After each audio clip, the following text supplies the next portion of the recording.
আসসালামু আলাইকুম প্রিয় দর্শক। আগামী 5 আগস্ট ঘিরে ভয়ানক বার্তা আসছে বিভিন্ন টিভি চ্যানেলগুলোর শিরোনামগুলোতে। আবার আমরা পত্র পত্রিকাতে দেখলাম যে 5 আগস্টকে টার্গেট করেছে।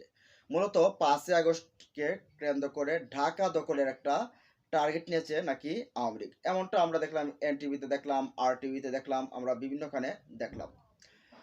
তারা এই 5 আগস্টকে ঘিরে, কারণ 5 আগস্ট তো শেখ হাসিনার পতন হয়েছিল। সে আবার তাদের এখানে এটা তাদের একটা ঐতিহ্যবাহী মাস। সেই 5 আগস্ট সেই পুনরুত্থান করার জন্য তারা চেষ্টা করবে।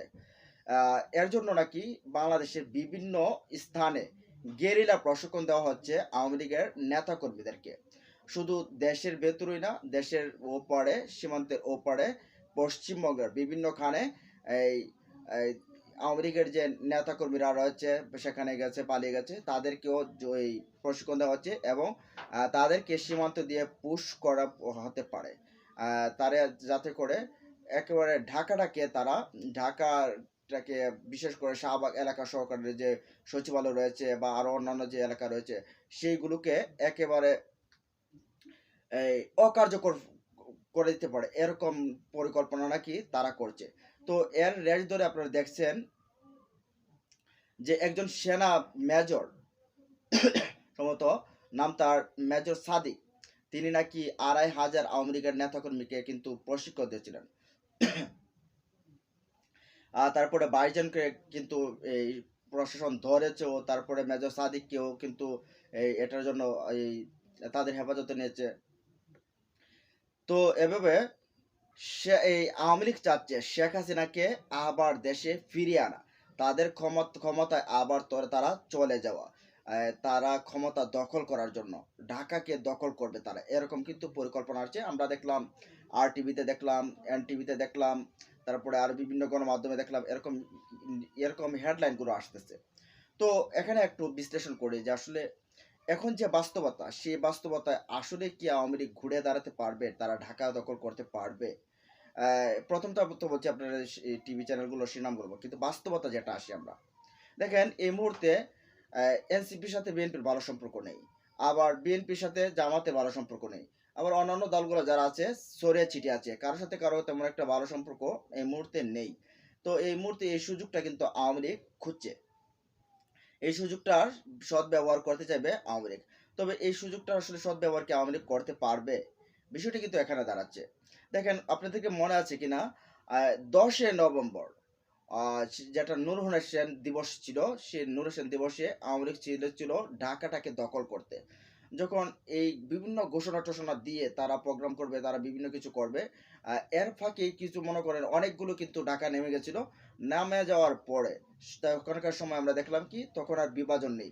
বিএনপি, জামাত, এনসিপি, গণ অধিকার পরিষদ, তারপরে ইসলামিক আন্দোলন, অন্যান্য দল যারা আছে, ছাত্র শিবির, ছাত্র দল, তারপরে এই আরো ছাত্র গণ অধিকার পরিষদের যে ছাত্র অধিকার পরিষদ, এরা যারা আছে, জুলাই যোদ্ধারা যারা আছে এবং সাধারণ মানুষ সহকারে যারা আছে, সবাই একেবারে থাপাইয়া থাপাইয়া যে আওয়ামী লীগকে ধরা শুরু করলো।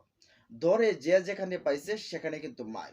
তো এখন এই যে মুহূর্ত আছে, যে এখন দেশের ভিতর একটা বিভাজন আছে, রাজনৈতিক দলগুলোর সাথে কারোর সাথে কারো বার তেমন একটা ভালো সম্পর্ক নেই, দুইটা বিভাজন, দুইটা ভাগে বিভক্ত হয়ে গেছে দেশটা। তো এই মুহূর্তে এরই ফায়দা কিন্তু এই আওয়ামী লীগ নিতে চাইতেছে। এখন এই যে অবস্থা, এই অবস্থাতে আওয়ামী লীগ ঢুকে পড়বে। আপনি কি ভাবছেন যে তাদের ভিতরে যে একটা দূরত্ব সৃষ্টি আছে, সেই দূরত্বটা থাকবে? না, থাকবে না। কেন বলছি দেখেন, আওয়ামী লীগ যদি কামব্যাক করতে পারে, যেরকমভাবে এনসিপির ক্ষতি হবে, ঠিক তেমনভাবে জাতীয় এই যে জামাতের ক্ষতি হবে, ঠিক তেমনভাবে বিএনপির ক্ষতি হবে, ঠিক তেমনভাবে ইসলামী আন্দোলনের ক্ষতি হবে, গণ অধিকার পরিষদের ক্ষতি হবে, অন্যান্য যে দলগুলো আছে তাদের ক্ষতি হবে, জুলাই যোদ্ধাদের ক্ষতি হবে। প্রত্যেককেই একেবারে মনে করেন রাম দুলাই দিবে আওয়ামী লীগ।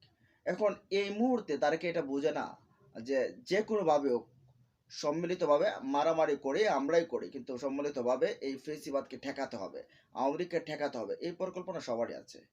আপনি আপনি দেখেন, গোপালগঞ্জে পরবর্তীতে দেখছেন না ঠান্ডা হয়েছে কিভাবে। দেখেন আপনি ঢাকা রুটে 5 তারিখ নামতে বলেন, দেখেন তাদের কি হাল হয়। কাউকে কারো মনে করে চেহারা টেহারা ঠিক জায়গায় থাকে কিনা? জায়গায় থাকবে না ভাই, জায়গায় থাকবে না। মনে করেন মাইরের চোটে এগুলো জায়গায় থাকবে না। তো যাই হোক, আওয়ামী লীগ যেই যে মিডিয়াগুলো আসলে যে অনেকগুলো আসলে এই হাইপ তুলতেছে, এটা আসলে তেমন কোনো কিছুই হবে না। স্বরাষ্ট্র উপদেষ্টা যেমন বলছে 5 আগস্ট কিছু হবে না, তেমন কিছুই হবে না। আর যদি আসে একেবারে রাম দুলাই ছাড়া আর কোনো কিছু মনে করেন দেখা হবে না। শুধু মায়ের আর মায়ের, মায়ের আর মায়ের হবে সবগুলোতে। তো যাই হোক, এই বিষয়গুলো নিয়ে আপনাদের মতামত কি জানাই দিন, ভালো থাকুন, সুস্থ থাকুন, আল্লাহ হাফেজ। হ্যাঁ।